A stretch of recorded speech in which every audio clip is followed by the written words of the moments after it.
Matapos ang anti-illegal drug operation ng Marilag Police Station 12, arestado ang isang drug suspect sa Davao City.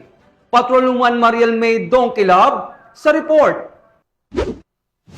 Matagumpay na naaresto ang isang drug suspect sa isinagawang buy-bus operation ng mga operatiba ng Marilog Police Station 12 sa sitio Lower Patag, Barangay Tamugan, Marilog, Davao City nitong Oktubre 1 taong kasalukuyan. Kinilala ang suspect na si Alice Tokhang, 46 anyos, na residente ng nasabing lugar. Nakumpiska mula sa suspect ang 3 maliliit na pakete ng hinihinalang shabu na may standard drug price na 10,616 pesos.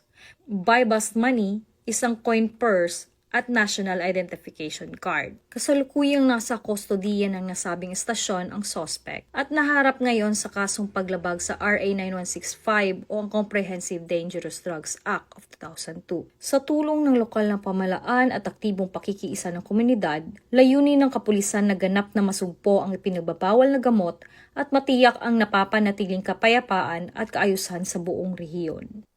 Mula dito sa Rion 11, ako ang PNN correspondent, Patrolman Mariel May Dongkilab, alagad ng batas, taga-taguyod ng Balitang Pulis.